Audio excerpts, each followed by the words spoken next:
Tapos, hindi lang yan, may kabulastugan na ng karamihan, pati yung mga dilawan, lalo na itong Ochoa, hindi na sumisipot dito sa hearing. O sino ba itong Ochoa na ito? Why don't we listen to this guy? He is the guy who stopped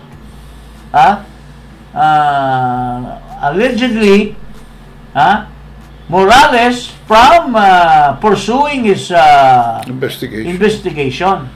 Oh, but before that, what was he doing to our country? He was selling us to China. Oh, ito, pakinggan mo.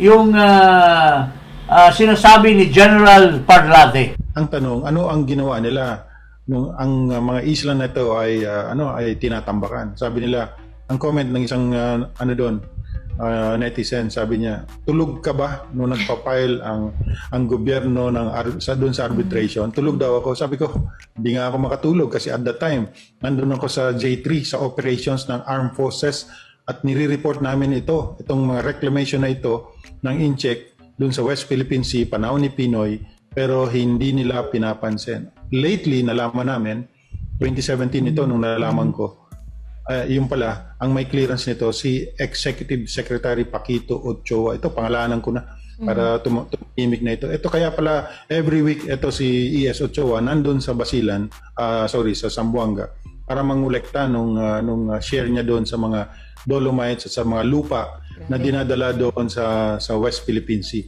Galing yan doon sa Tumbagaan Island. Ngayon, patag na. Ngayon, halos nasira na yung isla. Kaya nandun na yun sa Languyan Bay ngayon, sa Languyan Island, yung mga kinukuha ng mga, after nung naubos yun, tumawid na doon sa Languyan Island. So, napakadami nito, Zambales, Mindoro, Palawan, lahat ng mga quarries natin nag-contribute ng lupa doon sa West Philippine Sea. 2013, 2014, 2015. Tulog daw ang AAP. Kaya nangyari yun. Alam ko, before po tayo sa ating final message, ibig sabihin po ba nito, yung sinasabi kasi ng Aquino administration, isa itong kanilang legasiya, itong pagkapanalo natin sa arbitral ruling natong sa West Philippine Sea, mukhang sa kwento niyo po, sila ang mukhang nagpalala pala ng sitwasyon po doon. Oh yes. Alam mo, walang kasing laki pa lang ng basketball court ang reclamation doon. Ni-report na namin ito kasi nakuha na namin ng picture ito. Hindi nila ina-actionan. 3 months, 4 months, 5 months after, every week, every other week, may picture kami. Hindi nila ina-actionan. Alam mo, nung meron malaking building doon sa isang isla, ito na nga, mga military structures na yung nandoon. Ayun, may lumusot niyan sa media na litrato. At doon, nagsimulang malaman ng taong bayan na meron palang nangyayaring reclamation doon. Ano ang ginagawa ng INCHEC, ng Pilipinas? Wala. Bakit? Kasi binibili sa kanila, binibenta ni Paquito Ochoa yung mga lupa. Wow. So, he earned from it. Oh yes, definitely. Ibinenta pala tayo. Binenta tayo. Ngayon, sasabihin nila ang traidor yung Pangulong Duterte, administration nito. No, I'm sorry. Executive Secretary Ochoa, nananahimik ka. Ang tagal ko na itong sinasabi. Walang sumasalungat dun sa sinasabi ko. Kasi alam nila, totoo ito. Ang daming sundalo nakakalam yan. Hindi lamang siyang nagpahinto, allegedly, itong Ochoa, ng investigasyon ni Ginoong Morales na sana matumbukan itong artista at saka yung politiko na nagdodroga doon sa isang kondo sa Rockwell. Traidor pa pala di umano sa bayan itong Ochoa na ito. Traidor pa pala kasi sabi ni General Parlade, ito pala yung kasama siguro yung kanyang bayaw, yung kanyang mga mag-anak, nagnegosyo ng mga tambak na lupa, mga sand, mga mga bato para ibenta sa China.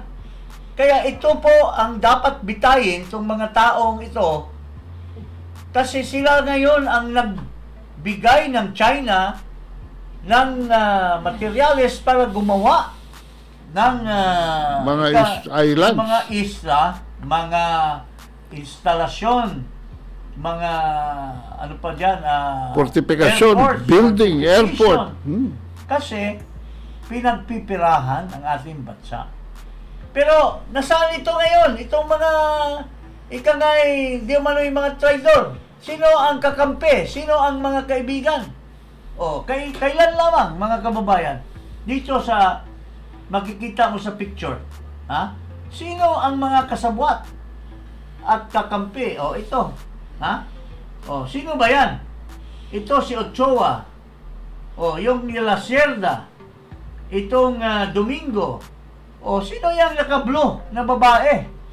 Na sinasabi ni Baste Duterte, tingnan mo lang yung itsura, yun na yung state of the Philippines. Sino yung mga kasama?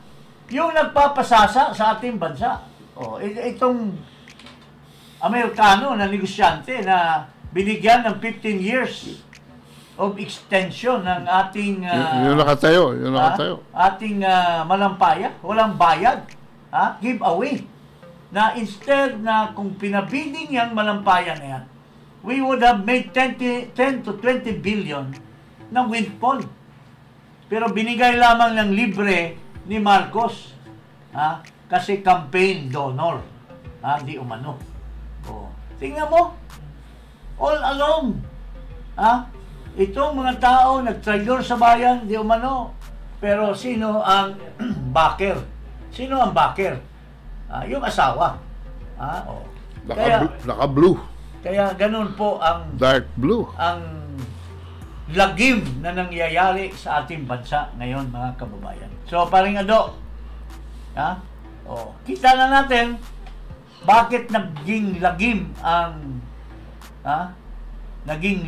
ang ating sitwasyon ngayon. Sino nagsasabwatan? Kaya mga kabansa, Dahil yung nagbibenta ng mga dilawan, nagbibenta ng mga lupa sa China, are not even made to suffer for their betrayal of our country. walang accountability. And who is the one defending them now? Who is the one giving them now the wherewithal? Yung mga kamag-anak, inappoint pa sa housing. Inappoint pa somewhere else. Tapos ngayon, gusto pa nitong mga dilawan na ito na Tumaydor, di mano sa bayan, ay magiging secretary pa daw. Yung kanilang amo na si Robredo sa Department of Education. By the way, That will be the most dark situation of the country if this will be happening to us, my dear friend. ang kakapal, mag-demonstration pa raw sa Plaza Lawton, asking for the resignation of the... So, tayo mga kababayan, lalo na nananawagan po ako sa mga Duterte,